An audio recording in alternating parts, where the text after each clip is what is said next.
Grant came home after midnight with rain on his coat and someone else's perfume under it. Soft enough to deny, sharp enough to stay. I stood beside soup I had warmed twice, holding the spoon because part of me still believed dinner could be saved. He did not apologize, reach for me, or ask why lights were on. He pulled a guest pass from his jacket and placed it down. The pass carried the venue logo, an entry code, and two names that should never have belonged together. Guest: Kelsey Arden. Approved under Marin Ellis. My name sat beneath hers. Not handwritten. Not accidental. Not something Grant could blame on staff. Before he spoke, I knew the worst part was not that he had been with her, but that he had taken my name.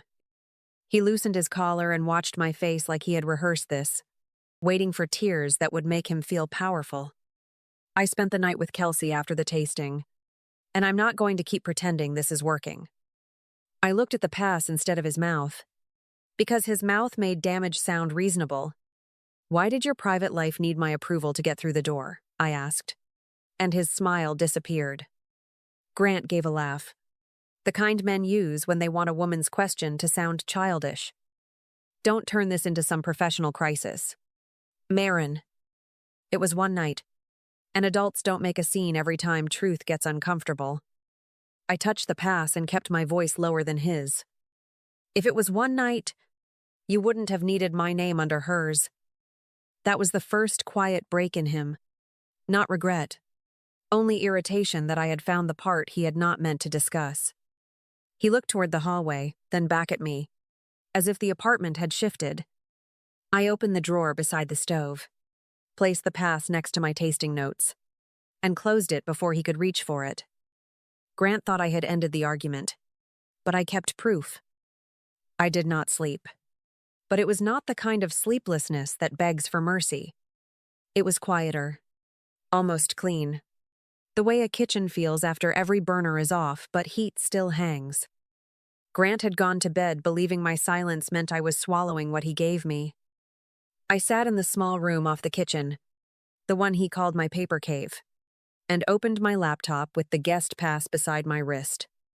That room held the part of my life Grant never bothered to understand. Recipe tests, vendor notes, tasting confirmations, prep schedules, policy sheets, all the dry pieces that made a beautiful evening look effortless. I did not touch his phone, guess passwords, or search anything that did not belong to me. I opened my own email and typed the venue name into the search bar. The first thread appeared where it should have been. Sent to Marin Ellis. Confirmed for one non-transferable guest credential. The attachment carried the same entry code printed on Kelsey Arden's pass. The same black logo.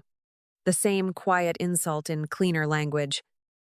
Then I found the policy note stating guest access could not be reassigned without direct written approval from the original invitee.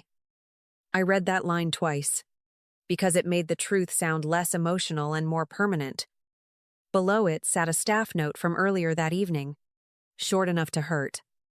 Grant has a guest, Marin cleared. I stared at those 6 words until the room sharpened, because someone at that venue had not guessed my permission.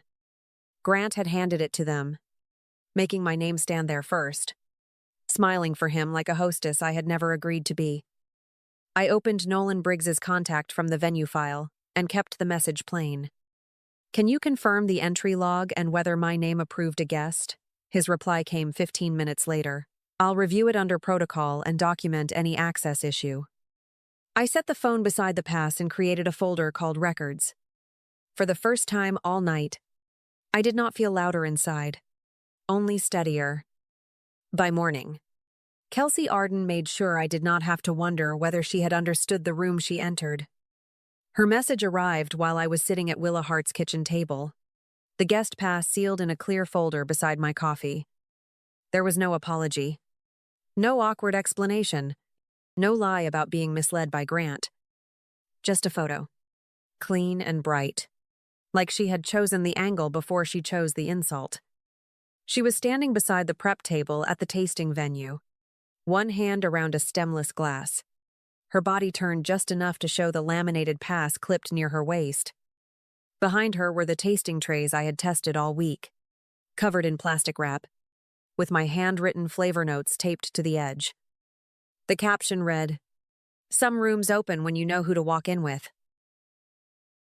I read it once, then looked past her smile, because the proof was not in her face.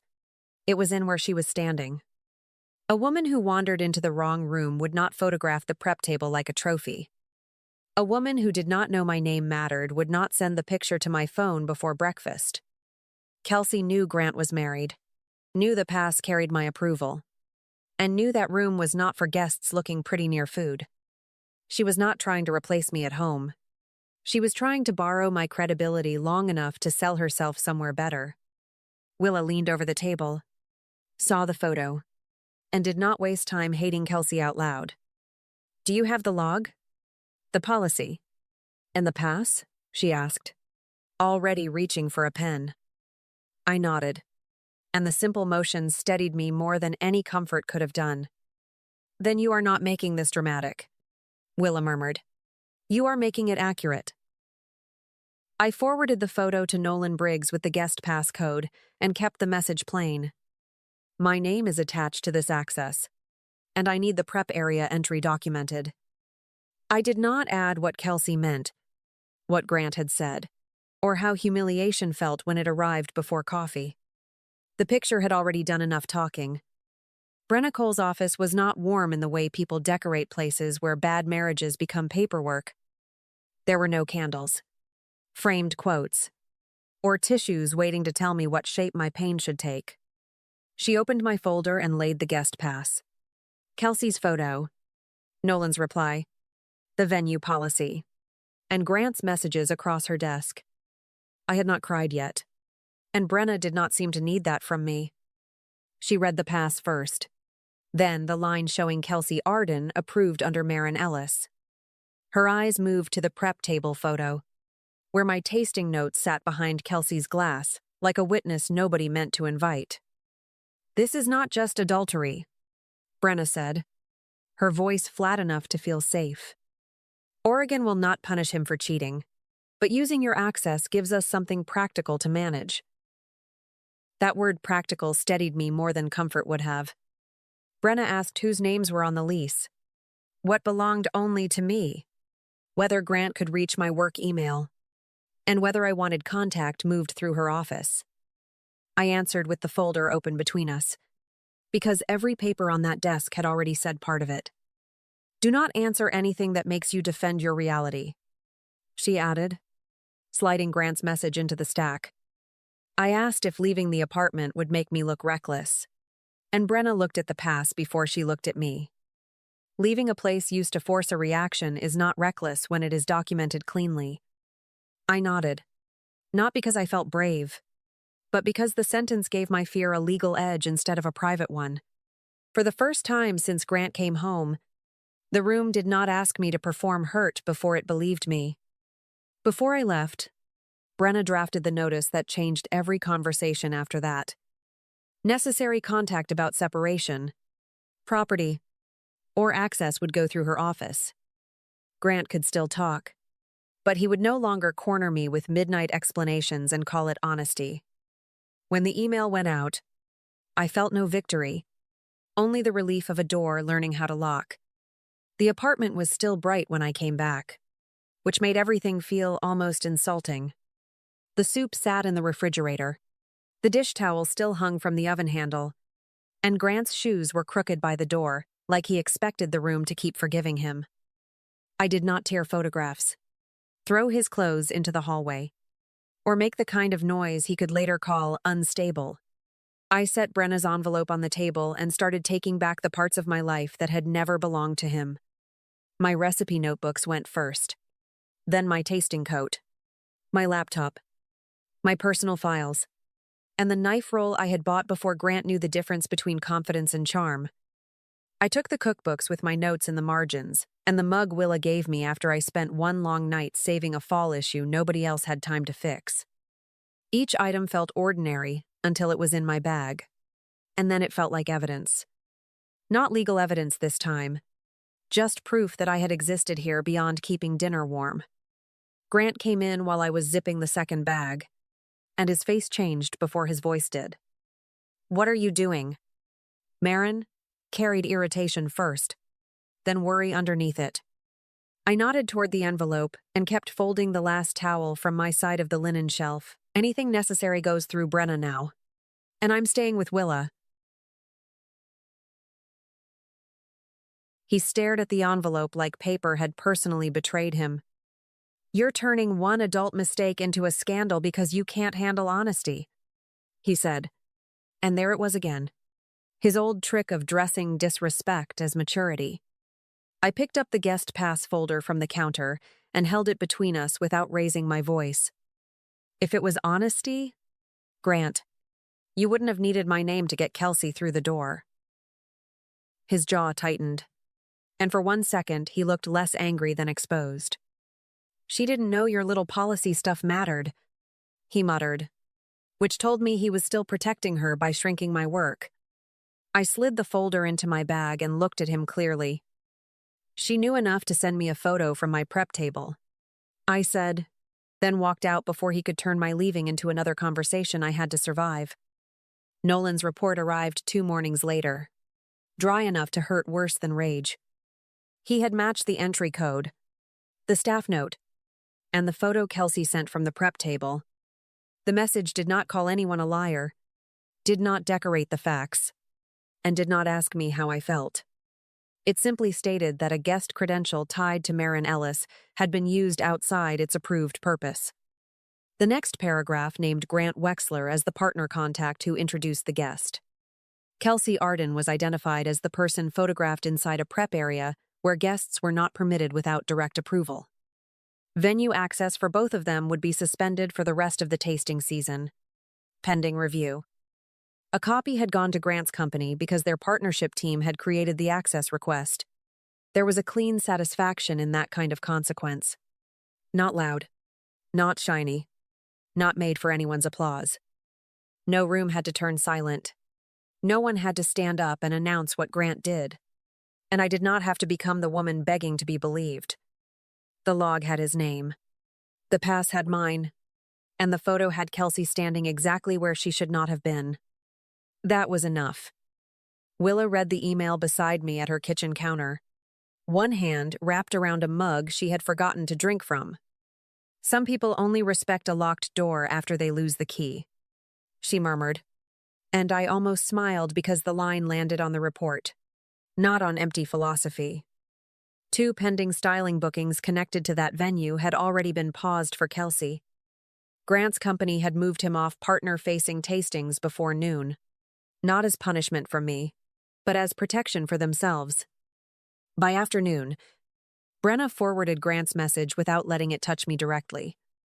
He claimed I was destroying his work over one mistake, as if Nolan had invented the pass, the note, and the photo to soothe my pride. Brenna's reply stayed clean. Marin does not control venue decisions or employer actions. Future communication remains through counsel. I closed my laptop, finished the first full dinner I had eaten in days, and did not check where Grant was. Weeks later, I agreed to meet Grant behind a mediation center because the last box had my name on it. Brenna left the choice to me, and I took it because some endings need one clean look. The parking lot smelled like wet pavement and drive-through coffee, ordinary enough to keep the moment honest. Grant stood beside his car with my cookbooks and tart molds in a box, holding them carefully. Too late. He looked smaller without the apartment around him, without the table where he could set down damage and wait for me to manage it. "I ended it with Kelsey," he said, before I reached the curb, as if that sentence still belonged in my life. I opened the back door of my car and kept my hand on the frame. "That is not mine to carry anymore. Grant."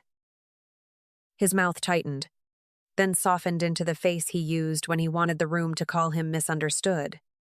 "I didn't think it would go this far," he breathed, and I believed that part because the guest pass had shown me his limit. He had thought far enough to use my name, let staff believe I approved Kelsey, and come home calling it honesty. You planned the part that helped you, I said, and called the consequences unexpected. Grant looked down at the box like it might answer for him. I just wanted us to talk like two people who were married, he said, quieter now. I took the box from his hands and felt the weight of my notes inside. People who love each other do not turn each other's names into shortcuts. For a moment, he had no performance left, only the face of a man out of decent explanations. Do you hate me? He asked, and the question landed without the power he wanted. I shook my head because hatred would have kept me standing there longer than he deserved. No, but I am not going back to a place where my pain has to get smaller so you can feel innocent, I answered, then closed my car door and drove away. I moved into a small apartment near Division, where the mornings smelled like roasted coffee and rain lifting off old brick.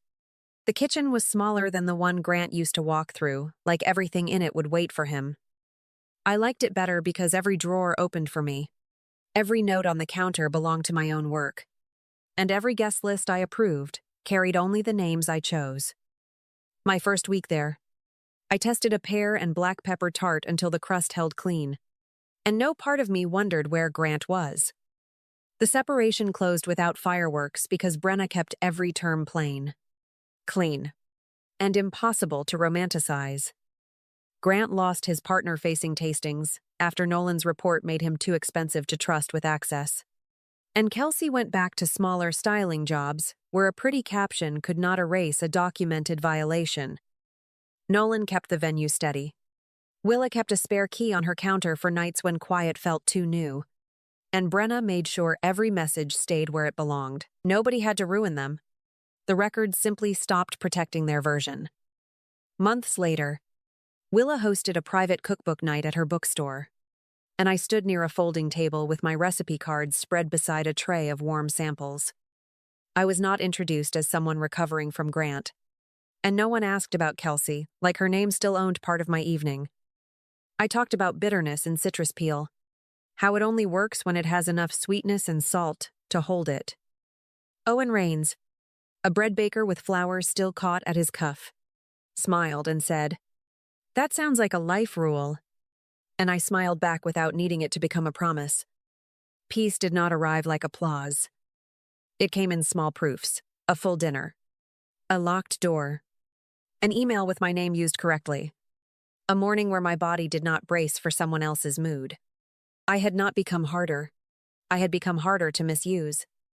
If this story felt close to something you have lived, I hope you remember this. Peace can begin quietly. Sometimes it starts when you stop explaining your pain to someone who benefits from misreading it. Choose the life where your name, your work, and your heart are handled with care.